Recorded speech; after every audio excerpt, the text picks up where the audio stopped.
ശ്രീരാമ രാമ രാമ ശ്രീരാമചന്ദ്ര ജയ ശ്രീരാമ രാമ രാമ ശ്രീരാമഭദ്ര ജയ.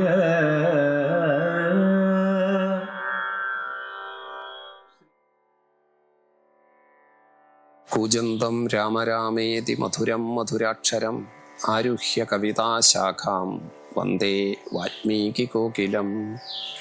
ഹരേ രാമ രാമ രാമ ഹരേ ഹരേ, ഹരേ കൃഷ്ണ കൃഷ്ണ കൃഷ്ണ ഹരേ ഹരേ. ഹരേ രാമ രാമ രാമ ഹരേ ഹരേ, ഹരേ കൃഷ്ണ കൃഷ്ണ കൃഷ്ണ ഹരേ ഹരേ. ഹരേ രാമ.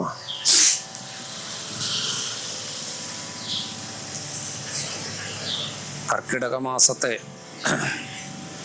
രാമായണ മാസമായി കേരളക്കര നെഞ്ചേറ്റിയതിനെ തുടർന്ന് രാമായണത്തിൻ്റെ മന്ത്രമധുരമായ ശീലുകളും രാമായണ പാഠങ്ങളും കേരളത്തിൻ്റെ സാംസ്കാരിക അന്തരീക്ഷത്തിൽ നിറഞ്ഞു നിൽക്കുന്ന സാഹചര്യത്തിൽ രാമായണത്തെ സംബന്ധിച്ച തെറ്റിദ്ധാരണാജനകമായ ചില പ്രചരണങ്ങളും സമീപകാലത്തായി വ്യാപകമായി ഉടലെടുക്കുന്നുണ്ട്. രാമരാവണ യുദ്ധം ആര്യദ്രാവിഡ സംഘർഷമാണെന്നും ദ്രാവിഡനായ രാവണനെ ആര്യനായ രാമൻ ആക്രമിച്ചതാണെന്നും സവർണ അവർണ സംഘർഷമാണെന്നും അതുപോലെ രാമായണം ദളിത് വിരുദ്ധമാണെന്നുമൊക്കെയുള്ള നിലയിൽ ഉള്ള പ്രചാരണം കൊണ്ടുപിടിച്ച നിലയിൽ സമീപകാലത്തായി നടന്നു വരുന്നുണ്ട്.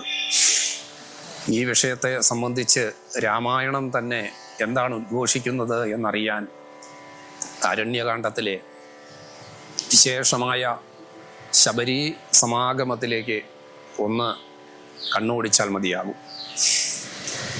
ഹീനജാതിയിലുള്ള മൂഢ ഞാൻ രാമദർശനത്തിന് അധികാരിണിയല്ലോ എന്ന് ശ്രീരാമനോട് പറയുന്ന വനവാസിയായ തപസ്വിനിയായ ആ ശബരിയുടെ ചോദ്യങ്ങൾക്ക് മറുപടിയായിട്ട് ശ്രീരാമൻ പറയുന്നത് പുരുഷനെന്നോ സ്ത്രീയെന്നോ ആശ്രമഭേദമോ ജാതി ഭേദമോ ഒന്നും രാമഭജനത്തിന് വ്യത്യാസത്തിന് കാരണമാകുന്നില്ല എന്നുള്ളതാണ്.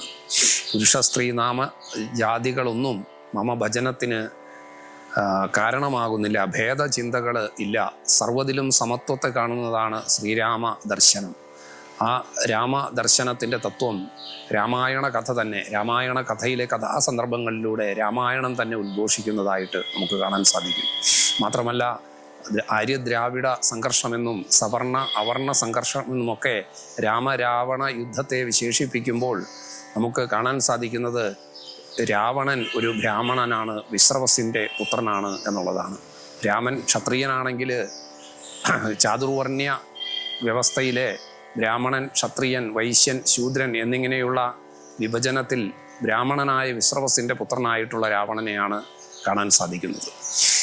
അതേസമയത്ത് ദശരഥപുത്രനായ രാമൻ ക്ഷത്രിയനുമാണ് എന്ന് കാണാൻ സാധിക്കും. അപ്പോൾ അവർണൻ സവർണൻ തുടങ്ങിയ വിധത്തിലുള്ള വ്യാഖ്യാനങ്ങൾ ഒട്ടും പ്രസക്തമല്ല എന്ന് നമുക്ക് ഇതിൽ നിന്ന് തന്നെ മനസ്സിലാക്കാൻ കഴിയും. അതുമാത്രമല്ല, ബ്രാഹ്മണൻ, ക്ഷത്രിയൻ, വൈശ്യൻ, ശൂദ്രൻ എന്നീ വിഭജനം സൂക്ഷ്മമായ അർത്ഥത്തിൽ ചിന്തിച്ചാൽ ജന്മ അടിസ്ഥാനത്തിലുള്ള ജാതിയെ ആധാരമാക്കിയുള്ളതല്ലെന്നും ഭഗവത്ഗീത ഉദ്ഘോഷിക്കുന്നത് പോലെ ചാതുർവർണ്ണ്യം മയാ സൃഷ്ടം ഗുണകർമ്മ വിഭാഗശ, ഗുണകർമ്മങ്ങളെ അടിസ്ഥാനമാക്കിയിട്ടുള്ളതാണ് എന്നും കാണാൻ സാധിക്കും. ഇത്തരത്തിൽ രാമായണത്തെ യഥാർത്ഥമായ പഠനത്തിന് വിധേയമാക്കേണ്ട ഒരു സന്ദർഭമാണ് നമ്മുടെ മുന്നിലുള്ളത്. രാമായണ ആഖ്യാനങ്ങളെക്കുറിച്ച്, രാമായണ കഥയെക്കുറിച്ച് നിരവധി തെറ്റിദ്ധാരണാജനകമായ പ്രചാരണങ്ങൾ സമൂഹത്തിൽ നടക്കുമ്പോൾ അതിന് ഉള്ള പ്രതികരണം എന്ന് പറയുന്നത് രാമായണ കാവ്യത്തെ ആഴത്തിൽ പഠിക്കാൻ ഓരോരുത്തരും ശ്രമിക്കുക എന്നുള്ളതാണ്. രാമായണ കഥയുടെയും കഥാന്തർഗതമായ സൂക്ഷ്മമായ ആധ്യാത്മിക തത്വങ്ങളുടെയും അഗാധതകളിലേക്ക് പ്രവേശിക്കാൻ നമുക്ക് സാധിക്കണം. ശബരിയും ശ്രീരാമനും തമ്മിലുള്ള സമാഗമം രാമായണത്തിലെ വളരെയധികം ഹൃദയസ്പർശിയായ ഒരു രംഗമാണ്.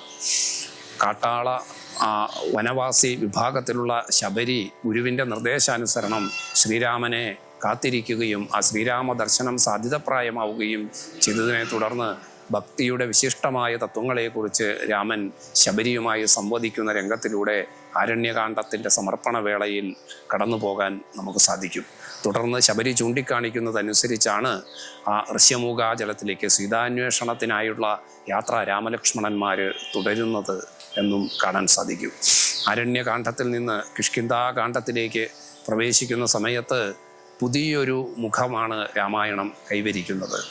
രാമായണം കൈവരിക്കുന്ന ആ പുതിയ മുഖം നമുക്ക് മുന്നിൽ പ്രത്യക്ഷപ്പെടുന്ന സാക്ഷാൽ ശ്രീ ഹനുമാൻ സ്വാമിയുടെ ആഗമനത്തോടു കൂടിയിട്ടാണ്. ആ ഹനുമച്ചരിതങ്ങളുടെ മഹിമാവിസ്മയങ്ങളിലേക്കും നമുക്ക് വരും നാളുകളിൽ തുടർന്ന് പ്രവേശിക്കാം. ഹരേ രാമ രാമ രാമ ഹരേ ഹരേ, ഹരേ കൃഷ്ണ കൃഷ്ണ കൃഷ്ണ ഹരേ ഹരേ, ഹരേ രാമ.